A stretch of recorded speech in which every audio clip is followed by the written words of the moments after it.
یکم محرم الحرام امیر المومنین خلیفۃ المسلمین جانشین مصطفیٰ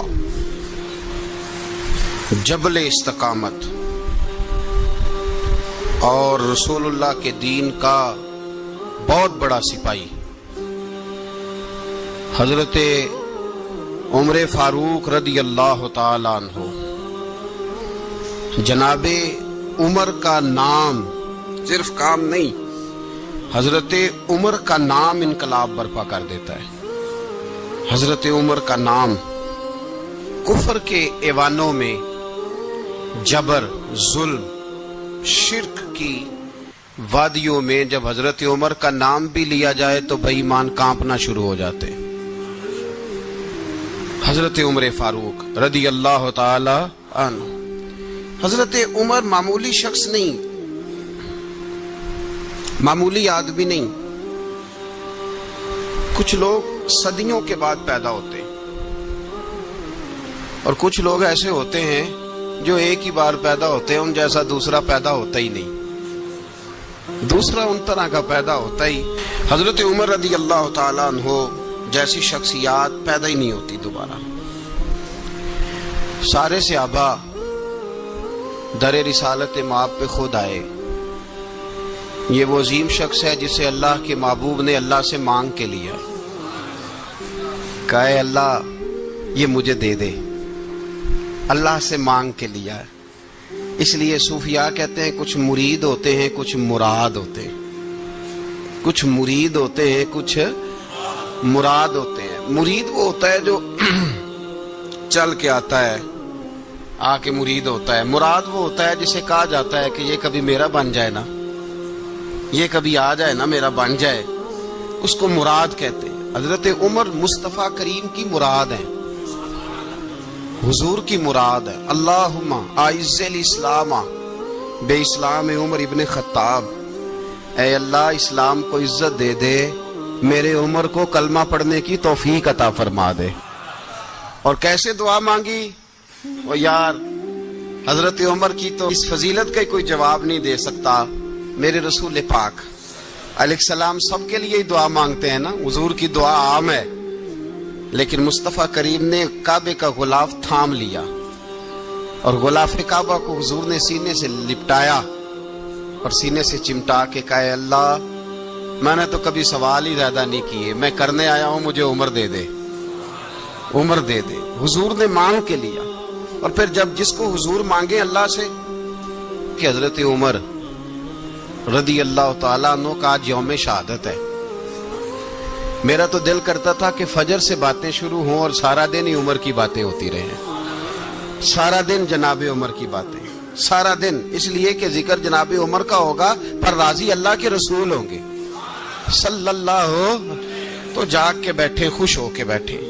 ہمارے ہاں منایا ہی نہیں جاتا، بابے اللہ کی تا ساؤن بھادروں اسو کتا تے منڈے جنوری فروری، تو اسلامی سال بھی گیا اور وہ تاریخیں بھی ساری گئیں۔ یکم محرم امت مسلمہ کے لیے بہت بڑا دن ہے، بہت بڑا دن۔ یہ شہادت ہے حضرت عمر فاروق کی رضی اللہ تعالی عنہ۔ یہاں چھوٹی چھوٹی باتوں پہ گورنمنٹ چھٹی کرتی پھرتی ہے، چھوٹی چھوٹی باتوں، الیکشن ہو گیا تو چھٹی، فلاں جگہ پہ تھوڑا سا کسی نے خبر دے دی کہ کوئی پریشانی ہے تو چھٹی، فلاں جگہ یہ ہو گیا تو چھٹی، یہاں تک کہ فلاں وزیر صاحب فلاں علاقے میں آئیں گے تو سارے علاقے کو چھٹی۔ اور اب تو اس سے بڑا حال ہونے لگا ہے، اگر جن لوگوں کی سندھ میں حکومت ہے ان کے لیڈر کا دن آیا تو اس دن چھٹی، اور جن کی پنجاب میں حکومت ہے ان کا دن آیا تو چھٹی۔ ہمارا مطالبہ ہے حکومت پاکستان سے، اگر سر اٹھا کے جینا چاہتے ہو تو یکم محرم کو چھٹی کیا کرو، اگر سر اٹھا کے جینا چاہتے ہو تو یکم محرم کو چھٹی کرو جناب عمر کے دن، اور ملت کے جوانوں کو بتاؤ کہ اگر عزت کی زندگی جینا چاہتے ہو تو اس طرح جیو جس طرح فاروق اعظم جی کے گئے ہیں۔ عزت اور وقار کی زندگی، جمہوریت حضرت عمر سے سیکھنی پڑے گی، حکومت کرنے کے طریقے حضرت عمر سے، رعایا کو سیکھنا پڑے گا کہ امیر کس طرح بنایا جاتا ہے اور امیر کس طرح کے ہوتے ہیں۔ یہاں لوگ ہمیں یورپ کی مثالیں دیتے ہیں لوگ یہاں ہمیں آ کر کے امریکہ کی مثال، انہیں کیا پتا حکومت کیا ہوتی ہے؟ وہ کہتے ہیں جی وہ سائیکل پہ جاتا ہے ان کا حکمران۔ میں نے کہا وہ سائیکل پہ جاتا ہے؟ میرے عمر فاروق مدینے سے مکے گئے تھے تو پیدل ہی حج کرنے چلے گئے، پیدل ہی۔ اور جناب عمر فاروق رضی اللہ تعالیٰ عنہ عید کی نماز پڑھانے گئے، عید کی نماز عمر خطبہ عید دینے گئے۔ اور اس زمانے میں کون سا غریب ہے جو ننگے پاؤں جاتا ہو؟ کون سا غریب ہے جو مسجد ننگے پاؤں جاتا ہو؟ لوگوں نے تو 3 قسم کی چپلیں رکھی ہوئی ہیں، ایک مسجد جانے کی علیحدہ ہے، گھر پہننے کی علیحدہ ہے، شادی بیاہ پہ جانے کی چپل علیحدہ ہے۔ حضرت عمر فاروق رضی اللہ تعالیٰ عنہ نکلے عید کا خطبہ دینے کے لیے، تو بیوی سے کہنے لگے جوتا۔ اس نے کہا صاحب اتنی دفعہ ٹوٹا ہے اب گانٹھا نہیں جا سکتا، اتنی دفعہ ٹوٹا ہے کہ اب دوبارہ پیمند نہیں لگ سکتے۔ تو حضرت عمر کہنے لگے چل کوئی حرج نہیں ہے، بغیر جوتے کے ننگے پیر ہی چلتے ہیں، کوئی حرج نہیں۔ تو کہنے لگے لوگ کیا کہیں گے؟ فرمایا چپ کر۔ لوگ جس دن عمر نے یہ دیکھ لیا نا لوگ اس کے بارے میں کیا کہتے ہیں، اس دن عمر نہیں رہے گا۔ تو کہا پھر آپ کا نظریہ کیا ہے؟ فرمایا میرا نظریہ یہ ہے کہ رب رسول میرے بارے میں کیا کہتے ہیں، لوگوں کا کیا ہے؟ لوگ کل کسی کے بارے میں کچھ کہتے ہیں اور پرسوں کچھ کہتے ہیں، میرا نظریہ یہ ہے کہ رب رسول میرے بارے میں ننگے پیر عمر جا رہے ہیں۔ کون جی؟ میں بڑا ماڑا۔ اچھا جناب کیا غربت ہے؟ 10 قسم کے جوڑے لٹکے ہوئے ہیں کمرے میں اور پہننے کی فرصت نہیں، سویرے کیا پہننا ہے شام کیا پہننا ہے، 15 سوٹ کٹھے استری ہو کے لانڈری والا بھیج رہا ہے، اور تو غریب ہے، تو بہت بڑا غریب ہے۔ اس لیے کہ غربت پیسوں کی وجہ سے نہیں ہوتی، غربت تو دل کی ہوتی ہے۔ تو واقعی بڑا غریب ہے اور تو غریب ہی رہے گا۔ امیر تو عمر فاروق تھے جو ننگے پاؤں چلے گئے عید کی نماز پڑھانے، تو رستے میں جو ملا کہنے لگا عمر جوتا تو پہن لو۔ فرمایا تمہیں عمر کا جوتا نہ پہننے کا نقص تو نظر آیا ہے، کوئی حرج نہیں۔ اگر عمر کو کبھی بتانا ہوا تو وہ والا نقص بتانا جو عمر کی سیرت میں پیدا ہو، کردار میں پیدا ہو، وہ والا نقص بتانا۔ یہ چھوڑو جوتے آتے جاتے رہتے، ننگے پاؤں گئے، پاؤں دھوئے، نماز پڑھائی، لوٹ آئے۔ او بھائی یہاں تو ہمارا بناؤ سنگار اترنا، جتنی توجہ کپڑوں کی طرف ہے اتنی توجہ کبھی ہماری علم کی طرف ہوتی نا، جتنا ذوق شوق ہمارا بناؤ سنگار کی جانب ہے، اتنا بناؤ سنگار کبھی ہمارا اخلاقیات کی جانب ہوتا تو معاملات بڑی حد تک سنورے ہوئے ہوتے۔ حضرت سیدنا فاروق اعظم رضی اللہ تعالی اپنی زندگی کو ترتیب دیا، ایک دن بھی خلافت نہیں مانگی اللہ سے۔ حضرت عوف بن مالک اشجعی ایک صحابی ہیں، حضرت عوف بن مالک رضی اللہ تعالیٰ عنہ فرماتے ہیں کہ جناب ابو بکر صدیق کا زمانہ تھا تو میں نے خواب دیکھا، میں نے خواب میں جناب عمر کو دیکھا، اور میں نے دیکھا کہ کوئی کہنے والا کہہ رہا ہے کہ عمر وہ ہے کہ اللہ کے رستے میں کوئی اسے جتنا مرضی برا بھلا کہے یہ پرواہ نہیں کرتا۔ کس کے رستے میں؟ بولے سارے۔ اس کا مطلب ہے اللہ کے رستے میں لوگ برا بھلا بھی، قرآن مجید نے کہا وَلَا يَخَافُونَ لَوْمَةَ لَائِمٍ، کچھ لوگ ایسے ہیں جو برا بھلا کہنے والوں کی پرواہ نہیں کرتے۔ آپ یقین کریں اگر پرواہ شروع ہو جائے نا تو دین کا کام ختم ہو جائے، نہ کوئی تقریر کرے، نہ کوئی تدریس کرے، نہ کوئی پیری مریدی کرے، ختم ہو جائے اگر باتوں کی پرواہ ہو۔ لیکن وہ پرواہ، حضرت عوف بن مالک اشجعی کہتے ہیں میں نے خواب میں دیکھا کہ عمر وہ ہے جو کسی کی پرواہ، اور دوسری بات میں نے یہ دیکھی کہ عمر خلیفہ بنے گا، اور تیسری بات میں نے خواب میں یہ دیکھی کہ عمر شہید بھی کیا جائے گا، عمر شہید بھی ہوگا۔ یہ میں نے 3 باتیں خواب میں دیکھی۔ فرماتے ہیں میں نے آ کے خواب حضرت ابو بکر صدیق کو سنائی، وہ خلیفہ تھے۔ وہ کہنے لگے ٹھہر جا، میں عمر کو بلاتا ہوں، اس کے سامنے دوبارہ سنانا، اس کے سامنے۔ فرماتے ہیں میں نے بلایا حضرت عمر فاروق کو، آ کے بیٹھے، خواب شروع ہوا۔ کا ایک بات تو میں نے یہ دیکھی کہ آپ ملامت کرنے والے کی پرواہ نہیں کرتے، دوسرا آپ خلیفہ بنے گے۔ جناب عمر کہنے لگے چپ کر، ابو بکر کے سامنے ہی کہہ رہا ہے، چپ کر، خلیفہ کے سامنے ہی کہہ رہا ہے۔ تو حضرت ابو بکر صدیق کہنے لگے عمر اسے کہنے دو، مجھے لگتا ہے رب کی رضا یہی ہے کہ میرے بعد اگر مصطفیٰ کا منبر ملے تو عمر کو ملے، اسے کہنے دو۔ یار یہاں تو لوگ ڈینگے مارتے ہیں، یہاں تو لوگ دعوے کرتے میرے سامنے فلانے کو بھی بٹھاؤ، فلانے کو بھی بٹھاؤ، اس کو کیا پتا، اس کو کیا پتا، یہ تو بڑکے مارنے کا دور ہے۔ حضرت عمر رضی اللہ تعالیٰ عنہ کو تیسری بات کہی، حضرت عوف بن مالک نے کہا آپ شہید کیے جائیں گے، میں نے خواب دیکھی ہے۔ نیک لوگوں کے خواب بڑی حد تک سچے ہوتے ہیں، کہا میں نے خواب دیکھی ہے۔ تو حضرت عمر کہنے لگے شہید تو دلیر لوگ ہوتے ہیں، شہید تو دلیر، جسے سارا زمانہ دلیر کہہ رہا ہے وہ اپنے بارے میں کیا کہہ رہے ہیں، کہتے ہیں شہید تو دلیر، میں تو کاہل سا آدمی ہوں، سست آدمی ہوں، میں تو اتنا کام ہی نہیں کرتا، تو یہ خواب تو نے جو ٹھیک ہے دیکھا ہے نا پھر سے دیکھنا۔ تو ابو بکر صدیق فرمانے لگے عاجزی نہ کر، انکساری نہ کر، تو جو کہہ رہا ہے ٹھیک کہہ رہا ہے، لیکن مجھے سن کے شکر بھی ہوا ہے اور افسوس بھی ہوا ہے۔ افسوس اس بات کا کہ تیرے جیسا بطل عظیم چلا جائے گا، اور شکر اس بات کا کہ رب تجھے زندگی بھی اعزاز والی دے گا، اور شہادت کی موت دے کے اللہ تجھے موت بھی عزت والی عطا فرمائے گا۔ اللہ موت بھی تجھے عزت والی دے گا، تجھے کاہلوں جیسی موت اللہ۔ حضرت فاروق اعظم رضی اللہ، او بھائی یہاں تو اس زمانے کا سب سے بڑا مسئلہ پروٹوکول ہے۔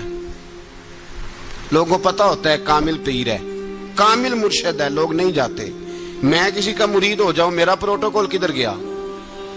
پتا ہوتا ہے یہ کامل استاد ہے، میں اس کے پاس بیٹھوں گا تو میری تربیت کرے گا، لیکن لوگ شاگرد نہیں بنتے، میں کدھر گئی؟ یہ جو پروٹوکول کی مصیبت ہے نا، اس نے بڑے بڑے لوگ زیرو کر دیے، بڑے بڑے لوگ۔ اور یہ مت سمجھے کہ آپ کا وزیر اعظم پروٹوکول لیتا ہے یا آپ کا صدر پروٹوکول، وزراء، ایسی کوئی بات نہیں۔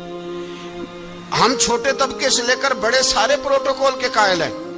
ہمارا تو داماد بھی کہتا ہے کہ مجھے پوچھا نہیں میں تمہارے گھر کیوں آؤں۔ ہمارا تو بھائی ہر شخص اعلان کرتا ہے پروٹوکول کا، فلانے نے عزت نہیں دی تو واپس آ جاؤ، فلانے نے سلوٹ نہیں کیا تو واپس آ جاؤ۔ لوگ جہاں سلوٹ کرنا چاہیے وہاں بھی سلوٹ کرانے کے قائل ہیں، پر حضرت عمر رضی اللہ تعالی، حضرت عمر کی سادگی اور پھر جناب عمر کی عاجزی، جب انسان اپنے اوپر سوار کر لیتا ہے نا، سوار کر لیتا ہے، میں بدکار پرانا خادم، کسے در ملی نی ٹوئی، تے واصف یار نے نظر جو کی تھی تے واصف ہی۔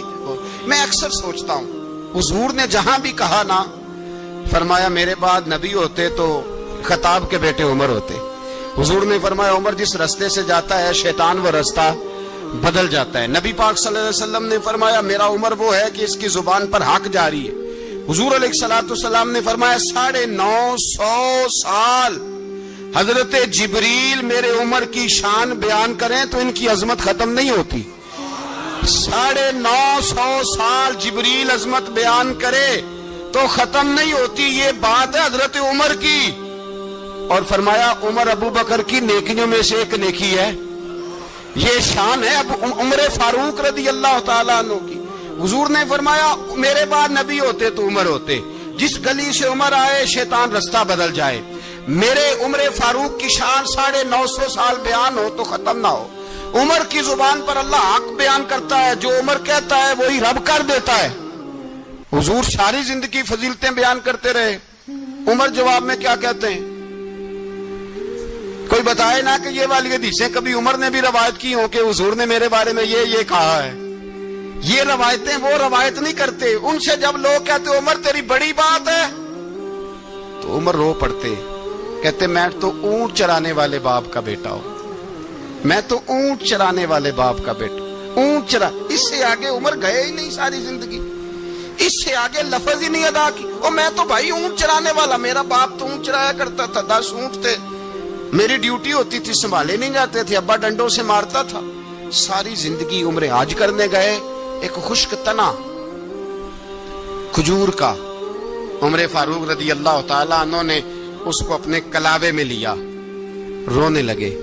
لوگوں نے کہا عمر کیا ہوا؟ فرمانے لگے یہاں میں اونٹ چرایا کرتا تھا، یہاں میں اونٹ چراتا تھا، 10 اونٹ سنبھالے نہیں جاتے تھے۔ دیکھو رسول اللہ کی شان، آج ساری امت چلانے کا طریقہ عطا فرما دیا ہے، ساری نظریے سے پیار۔ یار پیسہ کس کو برا لگتا ہے؟ آپ جس آدمی کی 50 کروڑ کی پراپرٹی ہے اس کو پوچھیں سب سے غریب، آپ کو وہی نظر آئے گا۔ وہ کہے گا میں ٹائٹ ہوں. حالات بڑے میں کئی باری پوچھے انہوں نے، میں کہتا ترجمہ بھی 10 چھڑو کی ہمیں تو سمجھ نہیں آتی. اور ٹائٹ حالات کون سے ہوتے ہیں جی؟ جس آدمی کا کروڑوں میں کاروبار ہے نا، اس کو آپ چھیڑے وہ رونے لگ جائے گا.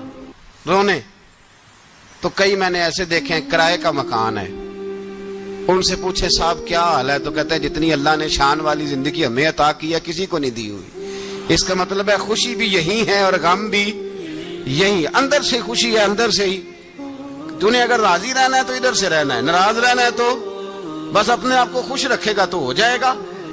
سارے صحابہ مل کے آئے، کہنے لگے عمر فاروق سے کہنا ہے نبی پاک کے زمانے میں تو ظاہراً غربت تھی، ابو بکر کے دور میں بھی غربت تھی، اب تو بڑا مال ہے.